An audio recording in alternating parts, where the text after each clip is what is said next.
11, 10, 9, 8, 7, 6, 5, 4, 3, 2. What a fight! I think Guerrero won it. Juan, the Hispanic causing panic, Lascano.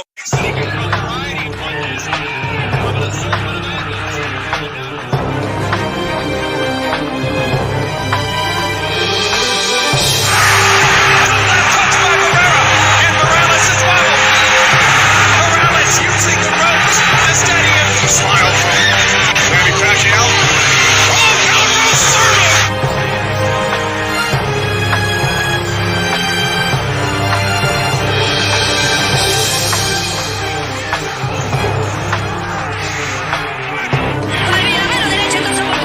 El Canelo alcanzó a hacer daño con él.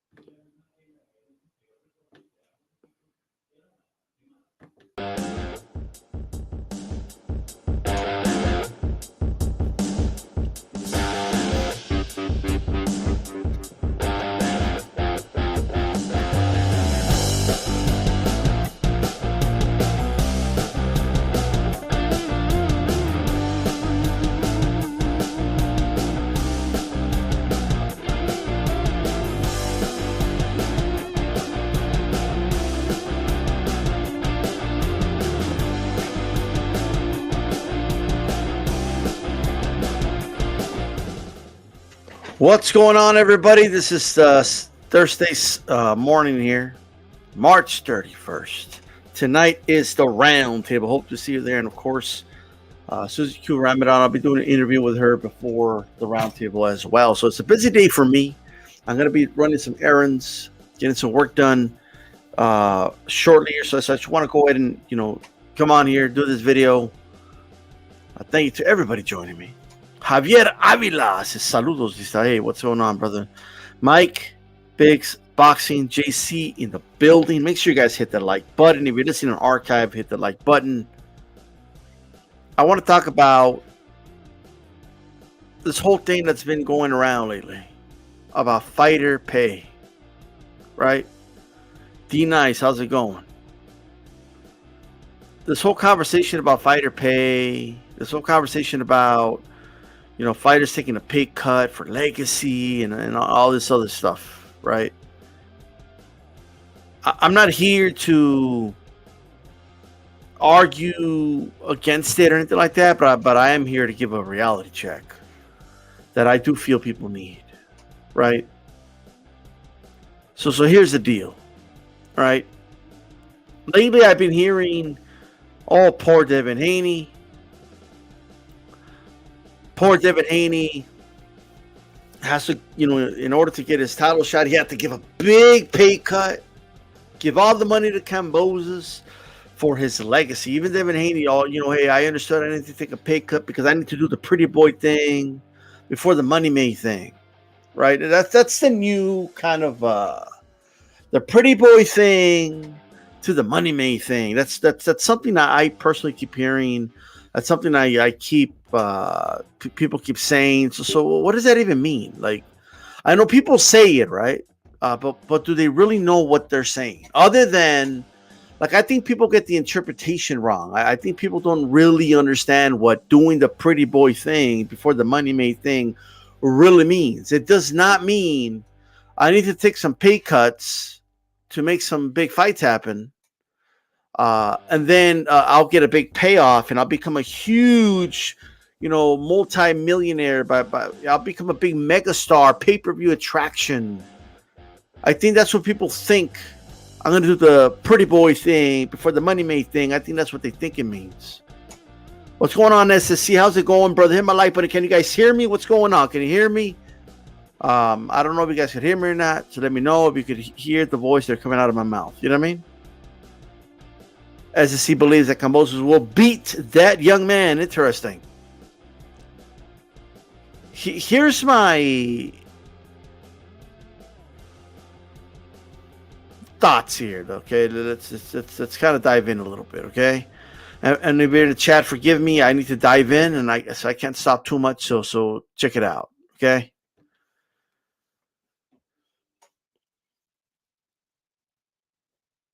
Let's first analyze what Pretty Boy Floyd was and what Money Mayweather was. Like first we need to understand what it was. And as someone who experienced it, someone who lived through it, so somebody who actually followed Floyd Mayweather's entire career, because I've been a boxing fan my whole life. What does it really mean? Like, what does being Pretty Boy mean? And what does Money mean? What does it mean? This belief that Floyd was always this huge star, but Arum held him back, right? Because he didn't believe in him. And it wasn't until he left, and then he became a big star, and then the real Money Mayweather came out. That's just not accurate. That's a bastardized version of the story, right?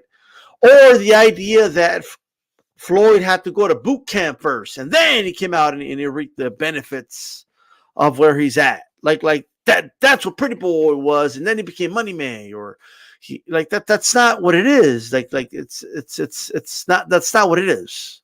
And I keep hearing people constantly say those things, and it's not true. Like, I feel like the people that say those things, first of all, are very young. Like many of the people saying this weren't even born when Pretty Boy Floyd was boxing. Right? Teofimo Lopez said this once. Haney's saying this. Like, these dudes were like brand spanking new, or they were still in their daddy's nutsacks when Pretty Boy Floyd Mayweather was boxing. Many of these guys were like 7, 8 years old, maybe 10 years old, maybe early teens, were in boxing, and they were already witnessing, Money Mayweather, right? A lot of the kids, a lot of people I hear say these things are not either, they're not that old, which gives away, why they feel that way, or they haven't been watching, or their boxing age. And what I mean by that, the age of a boxing fan, right? Like, they haven't been watching boxing that long.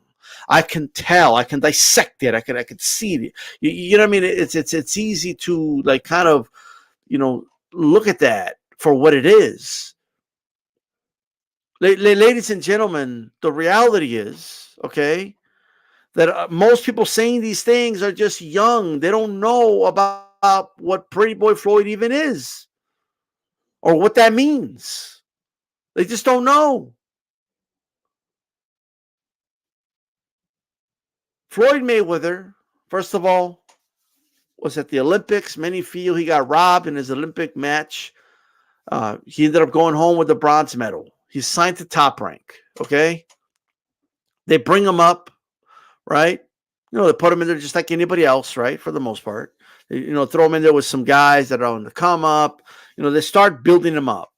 Floyd Mayweather didn't turn pro and was like ready to be Money Mayweather in terms of being a pay-per-view star, guys. Okay?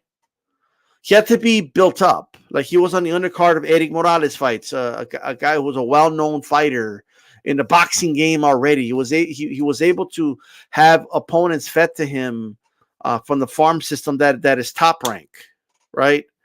And that's not a bad thing. That's a good thing, right? Eventually, they put him in there with Gerardo Hernandez, okay, to win his first world title.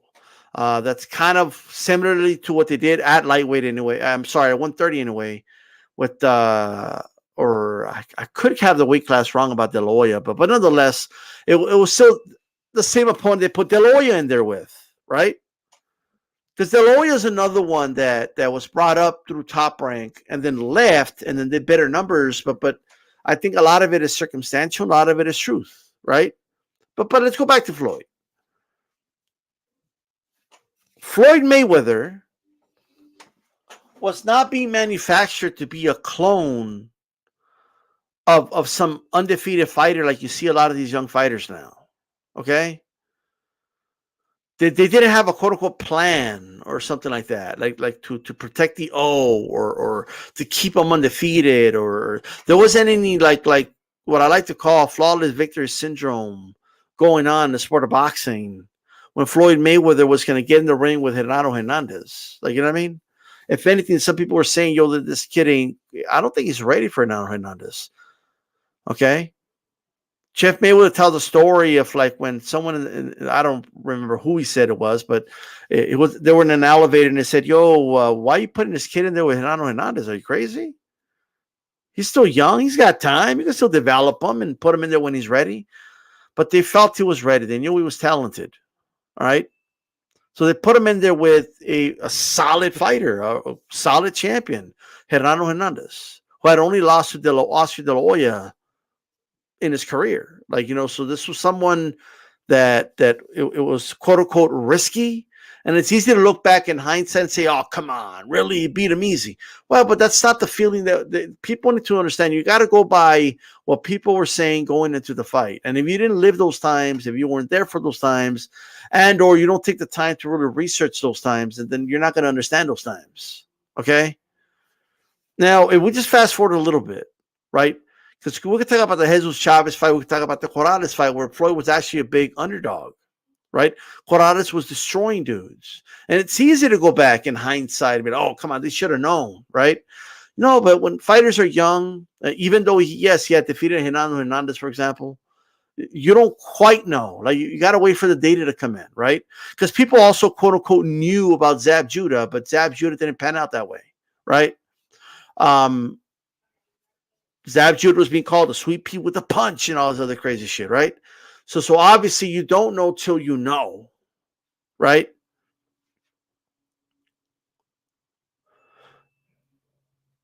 So anyway, he fights Diego Corrales. Again, we're talking about a fighter that was moving his way up the ranks in terms of pay.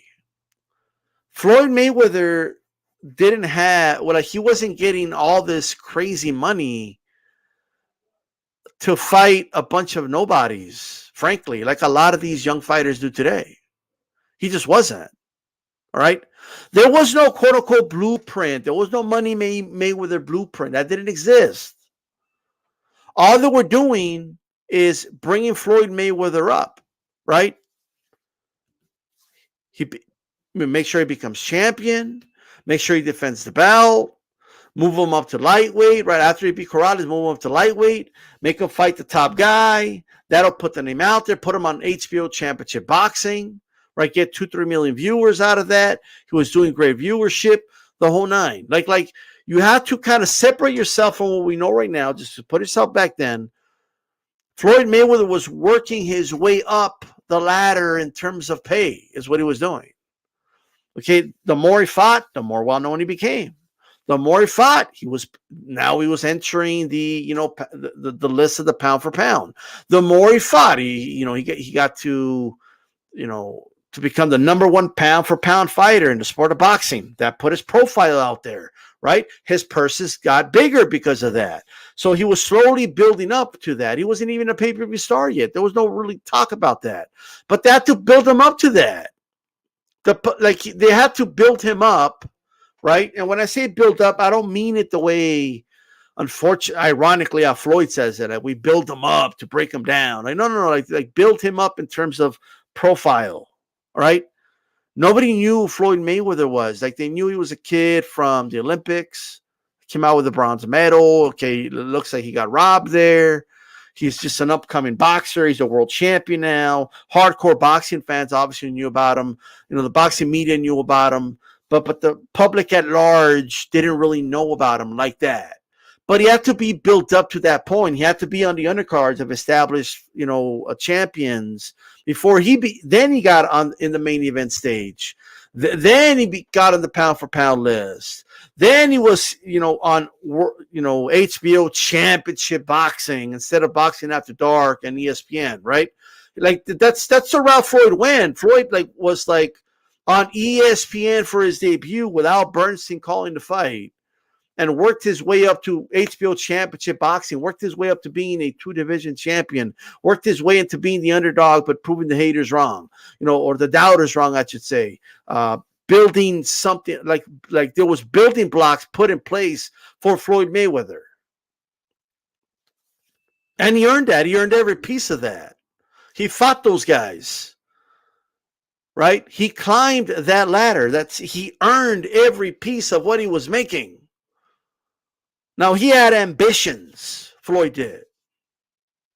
Floyd had ambitions. Floyd wanted to be a pay-per-view star. He was watching Oscar De La Hoya sell all those pay-per-views.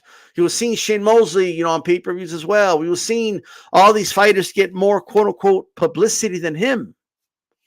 But keep in mind that Floyd Mayweather had built like piece by piece. Okay, he had built himself up at that point, and rightfully so, and earned it by fighting some really good fighters in the process. That was Pretty Boy Floyd Mayweather. Pretty Boy Floyd was take the business side out of it. It was all pure boxing. It was all pure, the sport side of it. And he was accomplishing and proving that he ain't no hype job. Proving to people, I should have been that gold medalist. But now I'm going to be that world champion. And I'm going to beat the guys you say are monsters. I'm going to beat the guys you say can beat me. Oh, you think this guy's good? You think Corrales is a killer? Well, let me kill him in the ring. Let me drop him. Let me dominate him in the ring. Let me make a statement, right? That's all X's and O's. That's all sweet science, ladies and gentlemen. That's what that was. It doesn't mean he wasn't growing his profile. He was growing his profile. And as the years went by, his purses went up. Like a video game. Like when you start Mike Tyson's Punch-Out, you start with Glass Joe and you work your way up. And the stakes become higher. The purses become higher. Then he moved up to 140. What did he do at 140? Forget about, he didn't fight this guy. Forget about what you think he should have done, who we think he done. Forget about all that. Let's just concentrate on what he did. That's all that matters at the end of the day. At that point, now, after all those building blocks, they were able to put him in the ring with Arturo Gatti. Okay? Floyd didn't get the lion's share, but he didn't take a pay cut either, though. Okay?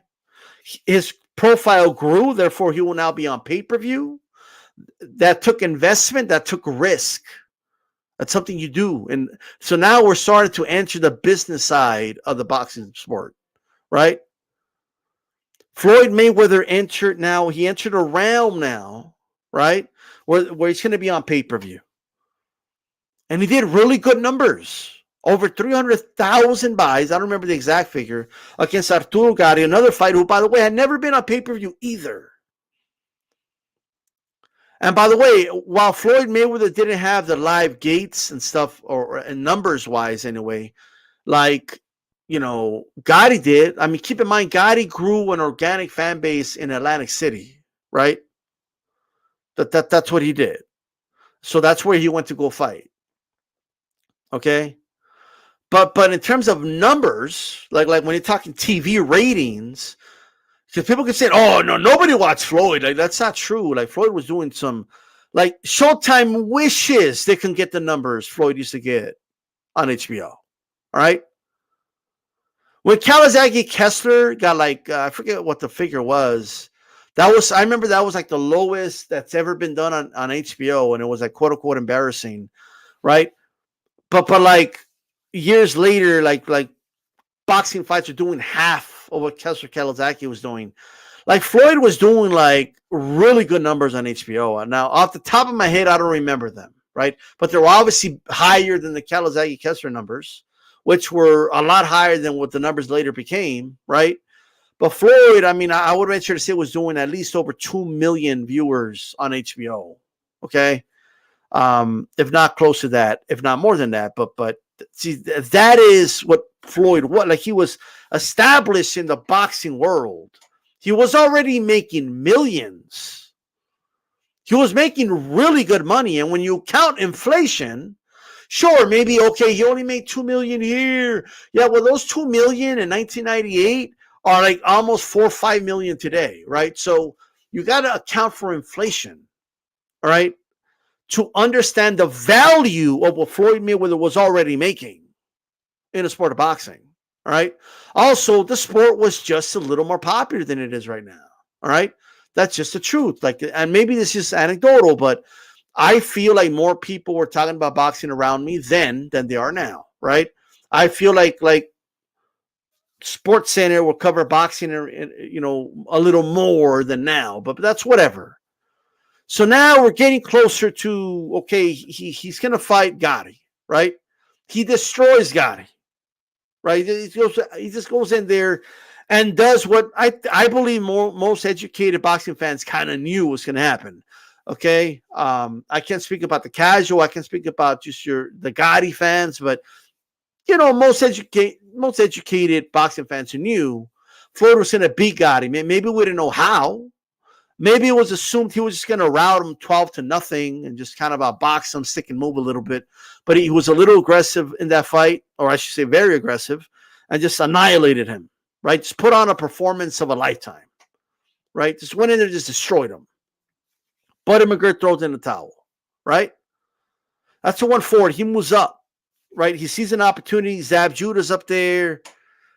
Okay, the plan is to, because Floyd was still, and people don't talk about this enough, Floyd was still small. Like Floyd could still make 140 very comfortably, right?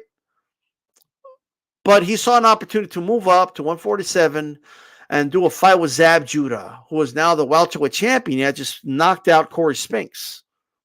All right? Now, he's still called Pretty Boy Floyd, all that stuff right now. They're still calling him that. Shout out you guys. Thank you for the comments and everything, man. Hit the like button. I'm cooking. You know what I mean? You hit the like, share the video, and hit that notification. You get notified when I'm live. But let me continue here, okay? Floyd Mayweather, all right, goes on, and that's the plan. Like the plan is to go fight Judah. Now the plan is kind of derailed a little bit because Judah gets upset by Baltimore. Like that wasn't expected to happen, right? It was supposed to be a routine fight. Baltimore on paper should have beaten Baltimore, but Zab Judah didn't beat Baltimore. That just happens in boxing sometimes, okay? Floyd has a couple fights at welterweight, but then he eventually does do the Zab Judah fight, right? He defeats Zab Judah. Okay, he beats Zab Judah. He's given some hell about it, by the way, because he wasn't fighting Baltimore. Like, oh, why aren't you fighting Baltimore? Like, it's crazy to think now, but yes, like Brian Kenny, like people were getting on Floyd for not fighting Baltimore. Okay, so he did fight. So that's the reason the Baltimore fight happened. It's crazy to think that Floyd was criticized for doing the Baltimore fight when he was, in fact, being criticized for not fighting Baltimore. Like live on the biggest sports network on the planet till this day, ESPN. He was called out for it. So you have to do it. But anyway, he does respectable over, I think one of them did, I think, close to 400,000 or more, but they did respectable numbers, all three fights. Really good numbers. Fighters today would just love to do. I mean, Spence does around the 300,000 or less than that mark now, and people are like, "Oh, he's a star. He's the A side, right?" It's like, are you kidding me, bro? Right? Like that's crazy to me. That people call this dude a star. When like Floyd was doing better numbers than this dude. He was doing far better numbers than Tank is doing. Those Tank numbers aren't real. And if they are, he's doing 250,000 in today's age with all this social media and all that. But anyway. But I get it. People stream now. It's what they have the black box then. It is what it is, bro. You know what I mean? But moving forward. After the Baltimore fight, people forget this, but Floyd actually announced his retirement. Okay? Floyd felt like he had already accomplished a Hall of Fame career. He had already he was already a multi-division. He was a champion at 130, a champion at 135, a champion at 140, a champion at 147. He was already a 4-division champion. Okay? That is like against, and I'm talking about really good opponents, right? And people could say what they want about Baltimore. Baltimore was the lineal champion, right? And so it's whatever, right? I get it. He didn't fight Paul Williams and all that, but we're not talking about that, right? I'm just talking to you guys about what the pretty boy thing is. Now there's all types of reasonings why people feel he retired. Oh, he was trying to get away from Margarito. Oh, he was running scared. He wanted to avoid the divisions, and because he retired again after the Rick Haddon fight, right? But what the retirement tells me, whether he was genuine about it or not, was that if he were to stop right there, he felt satisfied with his career. Floyd had already built a legacy at that point. He had, right? Like what he accomplished at that point was already beyond what 99% of fighters will ever accomplish. Okay. And I'm talking elite fighters. He had already amassed a great, resume for himself. He probably felt, look, he did want, the De La Hoya fight. He was looking for the Chin Mosley fight, frankly, back when he was at 130 and 147, right? He wanted those fights, but they just weren't going to happen, right, at that time. That's where that is the story of the Pretty Boy Floyd era. That's what it is. It's a fighter that already accomplished a Hall of Fame career, was already a 4-division champion, okay, had made tens of millions of dollars already. And if you account for inflation, I mean, what these guys are making now, like what they're bragging about making now, Floyd was making more than that. When you add value, I think even just straight up without inflation, you can compare it. But if you account for inflation, it's not even close, right? That's just a reality. That's just the truth. All right. So that's Pretty Boy Floyd. Pretty Boy Floyd is a Hall of Fame career. Pretty Boy Floyd is a 4-division champion. Pretty Boy Floyd's a multi-millionaire. That's what Pretty Boy Floyd is. Pretty Boy Floyd's already, quote unquote, made it. Pretty Boy Floyd is not, I need to stay broke and go for legacy because I need to take pay cuts, and that's not what it is. That's not what it is at all, dude.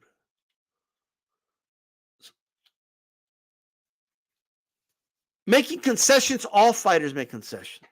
At some point in their career, they need to make concessions. That's what negotiation is. So he made concessions to Gotti to get him in the ring, right? Gotti was the easiest path to a belt to 140. That's number one.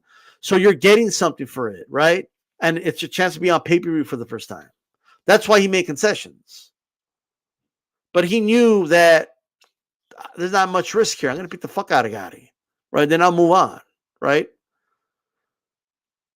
The alternative would be, okay, maybe you'll make more money fighting Costa Tzu, but maybe there's more risk involved, right? Or it's harder to make that fight. Fighters make concessions all the time. Sugar Ray Leonard made concessions to Hagler, right? And vice versa. They make concessions to each other.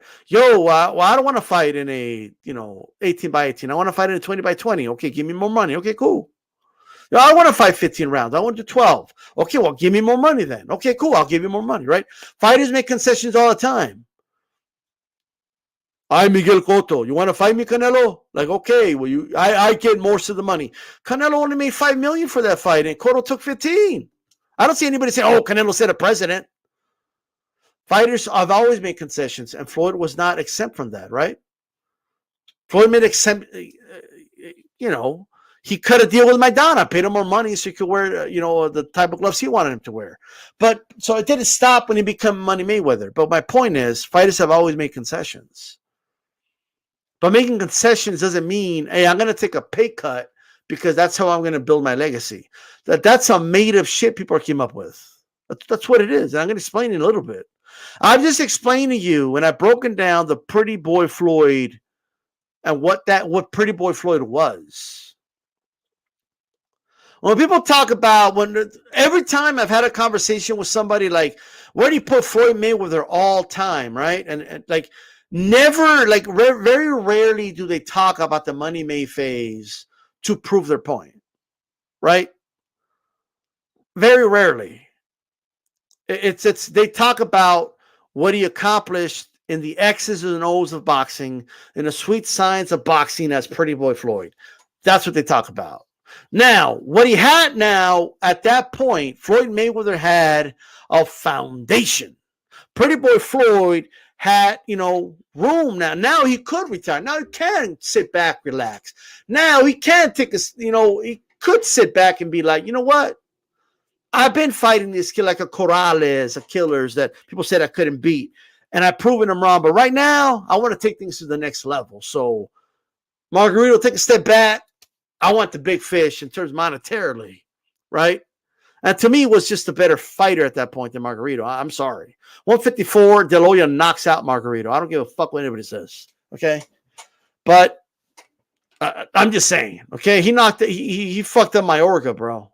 Mayorga was arguably beating Shane Mosley, and Mosley fucked up Margarito. I know it doesn't work that way, okay? But I'm just putting things in perspective. But let's just set that aside. The Floyd Mayweather fight against De La Hoya. Floyd was given a flat fee, but that was the highest purse. That's the most money he's ever made. He didn't take a pay cut. He kept climbing the ladder, right? In raising his profile. Now he was still going as Pretty Boy Floyd. Money Mayweather wasn't like a thing he was aspiring to. Floyd already saw himself as Money Mayweather. He was already a multi-millionaire. He was already stupid rich. Nah, but what do you mean? He didn't make anything until he became Money May. Like, nah, you're buying a bunch of crock of shit. He made more money after the De La Hoya fight. A lot more money. But he was already a rich fighter. All right? He was already calling himself Money May. How do I know? Even when his nickname was still Pretty Boy Floyd, right? He was on 24/7, and he was already doing the cash thing. He already had his bag with cash in it, and he was already using it like he's talking on the phone with the cash, and that's when he started. He was flipping the cash at the screen, saying, "My name is Floyd. My name is Floyd. My name is Money Mayweather. My name is Floyd. My name is Floyd. My name is Money Mayweather." He was already singing that shit. In his mind, he was already Money May. He already made a lot of money. He was in the limo bragging about all the money he had and on that 24/7. Now he changed the name to Money Mayweather because that De La Hoya fight, he made for him that was a lot of money. Now he felt underpaid, and in hindsight, you could definitely say that, but there was no guarantee and no precedence to show that fight was going to do as good as it did. But that shows you that the people that were watching Floyd was real. Right? That's what that shows you. Because that fight broke all the records, all the heavyweight records that Tyson had. It broke all those records. And we weren't in the social media age yet, though. You know what I mean? We weren't there yet. People still have to use a remote control to order shit. There was no like downloading it on the internet, none of that. All right. What's going on, Knocked Out by Kenny? How you doing? So I gave you a breakdown of what Floyd made. Okay, let me just put it this way. Pretty Boy Floyd going to Money May is not a blueprint. That's just the story of Floyd Mayweather Jr. That's all that is. And if you do want it to be a blueprint, what the blueprint tells you is fight the best, especially early on in your career. Prove critics wrong. Showcase your skills. Show people you're more than just hype. You're more than just a record. We see it manifest in the ring for what you are. Your talents are displayed to us, and people could believe it. Become the number one pound for pound fight in the world. Become renowned. Become respected amongst your peers and the fans for your talents. Amass all that respect for your talents. Become a 4-division world champion. Have tens of millions of dollars already in your bank account. And if not tens of millions, close to it, right? And then after that, pursue the big pay-per-views. That's what the blueprint tells us. If you want to believe that's the blueprint. And I believe that will be the most accurate account of it. So the reason I'm saying all this, I don't got to tell you the rest, because a lot of you became fans. A lot of you, come on, I admit it. A lot of you started following Floyd because of the De La Hoya fight back in 2007, okay? And then you stayed fans of the guy, which nothing wrong with that, but that's when you started following him. A lot of you, all right? A lot of you, that's when you started following Floyd Mayweather. And so I don't need to go over the rest for you, because you guys already know the rest. After that, he just fought on pay-per-view, some big pay-per-views events that he was doing. He got the big Showtime deal, did those pay-per-views and all that good stuff, right? So good for him. What about this has Devin Haney done? This is why it pisses me off when and it's not just Haney and it's not just his fans, but the fans of other fighters and fighters themselves say to people, well, I'm Floyd Mayweather incarnate. Like, you're what? What do you mean? Haney was saying he was pretty much the same story as Pretty Boy Floyd. In what, dude? In what? That's crazy. Let me tell you Devin Haney's situation. A lot of people are not going to like me saying this, all right? But it's got to be said because it's the truth. All right? Now, first of all, let me first say I'm happy for Devin Haney. I'm happy that he got paid a lot of money on the zone. Okay? They paid him a lot of money, bro, to fight virtually nobodies. That wasn't Pretty Boy Floyd. Pretty Boy Floyd was not getting paid a lot of money to fight a bunch of nobodies. Okay? Pretty Boy Floyd was getting a good amount of money, but he was fighting Corrales. Like, you know what I mean? He was fighting Jesus Chavez. He was fighting Castillo. Like, let's not get it twisted. He wasn't fighting a bunch of nobodies. All right? And I'm talking before the Jojo Diaz fight. I'm talking before the Linares fight. He got paid a stupid money to fight Linares.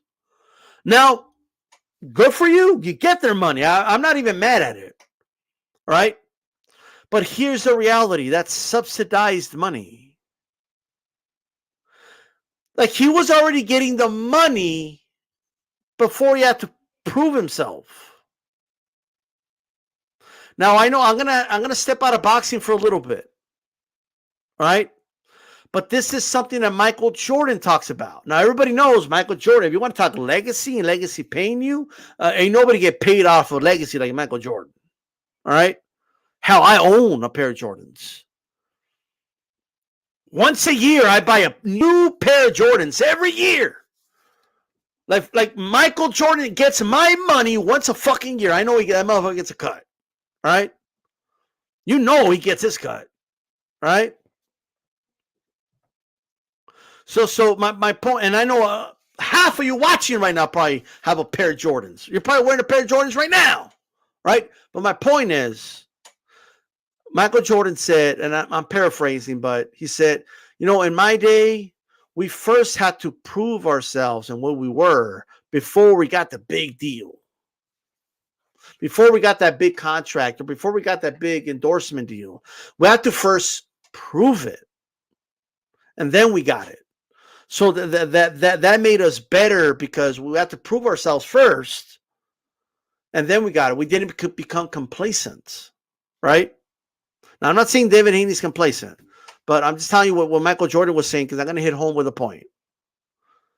And then he got the Nike deal, and then you know what I mean. That's why he wore the American flag over the Reebok logo because he was loyal to Nike. But keep in mind, he was already in the Dream Team. Like, he was already a 2-time champion at that point when the Olympics happened. I don't remember exactly when he got the Nike deal, but I'm positive Jordan was already a proven commodity and like a really good player, right? Already when he got the deal, right? When someone took an investment in him. And it talks about how a lot of these players, they get a big deal because nobody wants to miss out on the next Jordan. So they'll take a risk on somebody, right? And they'll give them a big deal and they'll cross their fingers hoping that the guy pans out, right? That's what the Zone did with Devin Haney. And I'm not saying there's anything wrong with that, but that's what they did, okay? Devin Haney jumped on board on the Zone when the Zone was overpaying the fuck out of fighters. And I know people don't like hearing that. Oh, don't say that. That's sacrilegious. You can't say stuff like that. But we got to go by what you generate. We got to go by precedent, right? If Floyd Mayweather wasn't making the type of money, and you're using him as an example to fight nobodies, right? So we're going to use that precedent then, right? Now, again, I'm not mad at it. Don't get me wrong. I would sign that shit too. I don't give a fuck. Get their money, right? But the truth is, Devin Haney was on the undercard of of freaking Logan Paul fights, right? Like Devin Haney is still relatively unknown. Nobody knows Devin Haney the way they knew about Pretty Boy Floyd, bro. Okay? Like nobody knew about him because 2 million people are watching Floyd on HBO, premium television. Ain't nobody really watching Devin Haney fights like that. Like, sure, he might have had some more people watch with the Linares and the Jojo Diaz fight, but not really, though. If we keep it real. All right? Not really, though. So here's what I want to say. So now that the opportunity, and make no mistake about it, it is an opportunity to build legacy. It is. Now that opportunity has come around, and Kambosos has those belts, right? And Devin Haney is in a situation where he's not the only guy that wants those belts. Lomachenko wanted those belts too.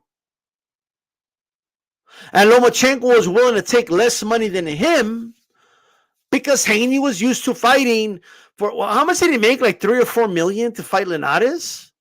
And Linares got a cool million? Like, that's crazy what the Zone paid for that fight, right? Good for them, though. I'm glad they got paid. Get your money, right? But don't come sobbing at me that you're taking a pay cut or you're doing something honorable like that. Like, stop, all right? Because you could go back and just fight a bunch of nobodies and still get paid by the Zone. But for how long is the Zone going to pay you to do that, though? They want a return in their investment because you're an investment to them. That's why they're paying you that money. They're going to pay that money forever, right? So they're not in a position of control, though, because they don't have the belts to offer you. He's not the Zone fighter, Kambosos. You want those belts. So since you want those belts and you're not a mandatory and he had other options, right? Plenty of fighters will take that title shot. Then yes, you got to make concessions. That's just the way it is. You got to make the concessions. Why? Because you don't bring much leverage to the table. All you bring is the Zone's money. That's just the reality. And if the Zone's not willing to pay you more what you want, and then at the same time pay Kambosos, who also wants to get paid, you think Kambosos is going to fight you for just $1 million that Linares fought you for when he's bringing all those belts to the table? If they got $4 million to play with, right? You think he's going to let you take the $3 million you're used to and he's going to go home with $1 million? No. So the circumstance has changed. Kambosos wants to make X amount of money. Now that he got the belt, he feels like, I got the belt. I should make more money, right? So that's the situation you're in. You're not in a Pretty Boy Floyd situation where, if I look it up right now, let me look it up really quick. I got to go in a little bit, guys, but Mayweather versus Castillo purses. Okay. Mayweather got 2.2 million and Castillo got 1.1 million. Right? Castillo was a champion. Floyd was moving up to fight him. But Floyd Mayweather was a known commodity. People knew who he was. Castillo wanted that opportunity to be the first guy to beat him. I'll fight him. He's moving up to fight me. I'm a big lightweight. Let's do it. Right? You got to put in that context. He's a guy moving up in weight.